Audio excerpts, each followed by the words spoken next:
My name is Vladimir. I'm the director at Under the Stairs, a small indie studio based in Zagreb, Croatia.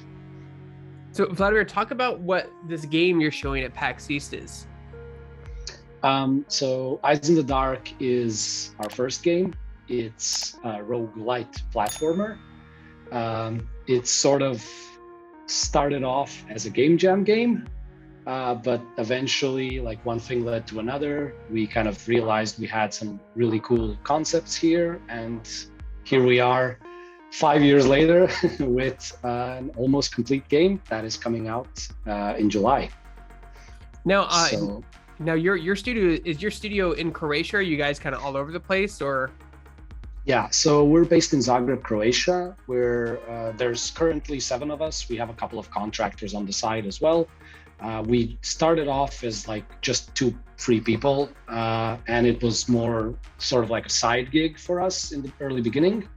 But the fact was that the game that, it originally started as a game jam. We weren't really expecting it to sort of continue, but we won a couple of awards, and then, things started rolling, and we realized, okay, a lot of people really dig this. Let's see if we can find a way to sort of, make it as a much bigger title.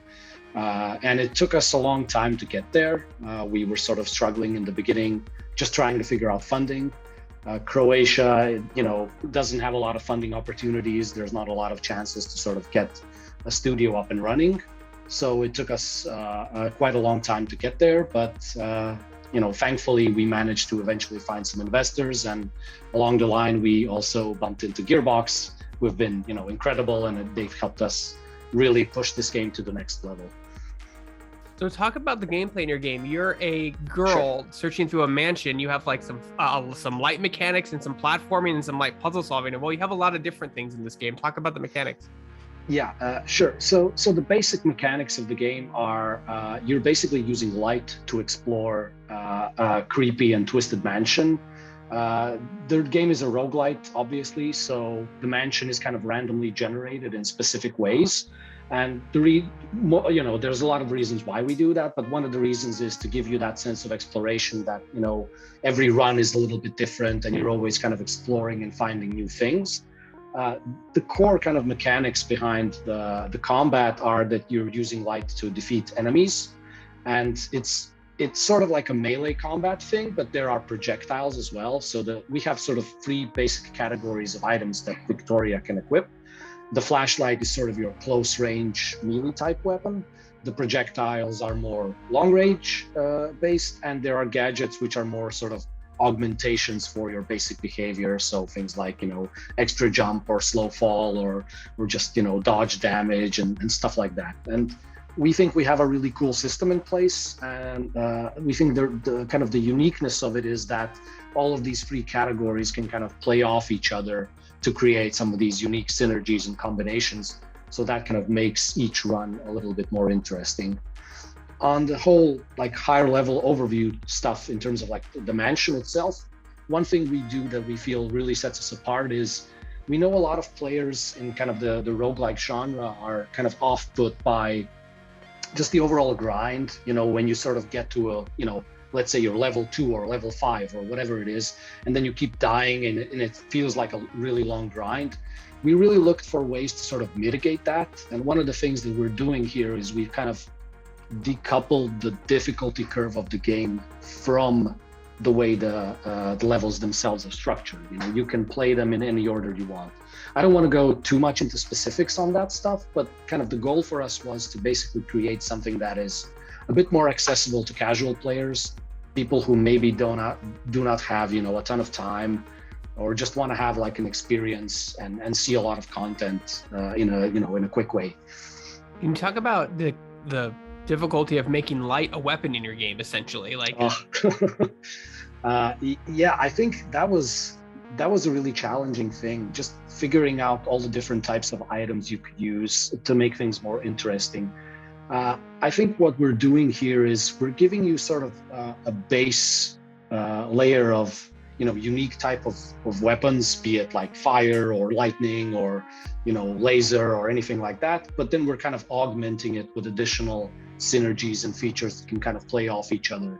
You can sort of, let's say you use chain lightning, to stun a bunch of enemies, but then you use an explosive that maybe triggers when enemies are struck by lightning, stuff like that. So it can get pretty crazy. I think the bigger challenge for us has been more on sort of the visual clarity of it all, because the game is black and white, and then you sort of have to figure out, unique ways to make it work, that, you can read specific information. You can really see, okay, this weapon feels and looks different than another one, and still have, basically the challenge was, how do we stop the screen from becoming too chaotic so that players can read what is actually happening during combat. And also on the accessibility angle, so that because it's black and white, we wanted to avoid things like, bright flashes and just like, strobe lights and stuff like that. That's been a huge challenge for us, for sure. Can you go into a little detail about some of the inspirations when you were designing this game as a game jam game, and as it continues to evolve? It sounds a lot like Rogue Legacy's in there a little bit, Limbo's in there a little bit, maybe in some even like platforms like Metal Slug is in this. Yeah, I think what's really cool about it is initially, like our initial concept for the game jam was, I don't know if you've seen it, but there's a Samurai Jack episode where he's fighting the shinobi, and it's kind of stylistically, it's done like purely black and white. And so the basic concept, what we really liked about it was the fact that, there was this play between not seeing stuff in the dark or just like being completely exposed, and there was like a little dance between them in that specific shot. And so it started off as just a simple back and forth between, oh, there's an enemy here, but I don't see, what enemy it is. You can just see sort of eyes, and that's kind of the inspiration for the title itself. And then we kind of expanded it by using this darkness layer, which basically functions as a sort of, I would say, kind of fog of war, where you're using light to reveal what is underneath, and it can be platforms, it can be traps, it can be enemies, and so on. That was kind of the basic layer where we started, and then eventually we kept iterating on it. And yes, you're correct. Metal Slug is one of those titles which seems to kind of play off of it a little bit. I mean, like all of us are fans of roguelikes in general, and we just sort of looked at various games within the genre to find inspiration for things. And some things worked, others didn't. There was definitely a huge challenge with just the visuals to make sure that everything is clear and readable. Your studio is called Under the Stairs. How did that name come about? Is there a story behind that? I wish I could be super clever, but it was more one of those situations where we started thinking about, how should we name the studio? And I had, to my designer's credit, I had like the worst possible take on it. I just started thinking, let's look at common words that we can use that are similar to our title. And then, I started making off a huge list, and he just got real angry and said, look, I'll come back in 2 days. I'll give you a list of 10 names. We'll pick the best one. And that's how Under the Stairs happened. We knew we wanted something that was kind of loosely connected to the game itself. We liked that idea of sort of this little band of people who are doing sort of really crazy things, like, in either a garage or like, in sort of weird places, basically. So that was kind of the initial inspiration for it. No, there are a lot of actually game development and game studios in Croatia. Crow Team's from there is one of the bigger ones, and like you guys do Reboot, or you did do Reboot every year there as well. Like, are there any, like, it's such an interesting country, beautiful country. Like, can you talk about what it's like to work there, and like how it differs from like working in the UK or even the US? It's funny you should mention Reboot, because the main organizer of Reboot is my neighbor. He lives right across the hall from here. It's happening this year. It's going to be big.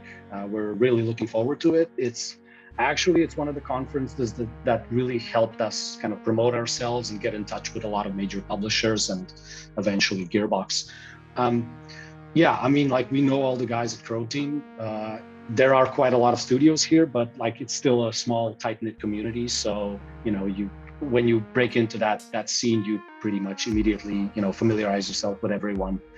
I think from a funding standpoint, that has always been a challenge. There's not a lot of investment happening here, and people are bootstrapping companies themselves.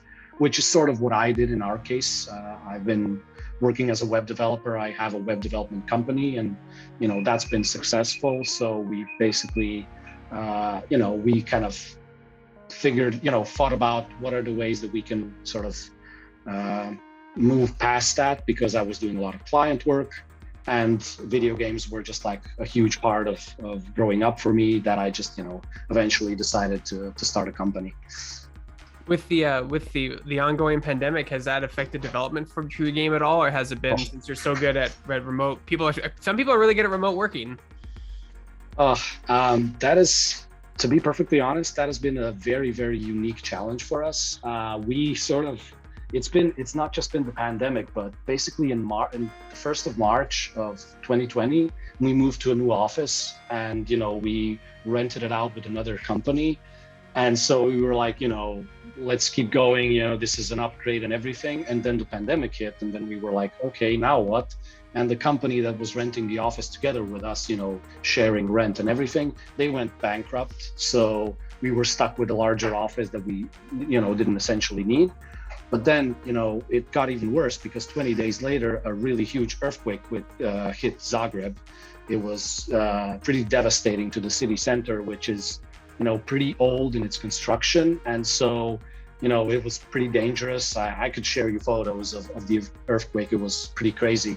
So we were pretty much stuck working from home at that time. The good thing about it was that we were already kind of in production. And so working remotely for a small team hasn't been that huge of a challenge. We kind of sorted out the biggest challenges that required in-person collaborations and just the whiteboard and, just pitching ideas to each other. That stuff came before COVID. So that part was a bit easier for us. We had, X amount of levels, X amount of enemies, X amount of content to work on. And we just, started doing it. And that was fine. But eventually, when you get to the point where we are now, is when you have, a lot of fine tuning and tweaking and stuff like that to do. It really felt valuable for us to return back to the office. And, everyone on the team has had COVID at some point. We're all vaxxed. So, we've gotten to that area where people felt safe enough to return back to the office, which is what we're doing now. My last question is, when does your game come out? What platforms will you be aiming for at launch? Sure. So we're launching on Steam and Epic Games Store. We will have pre-orders. If you pre-order, you'll get the soundtrack, and the release date is July 14th.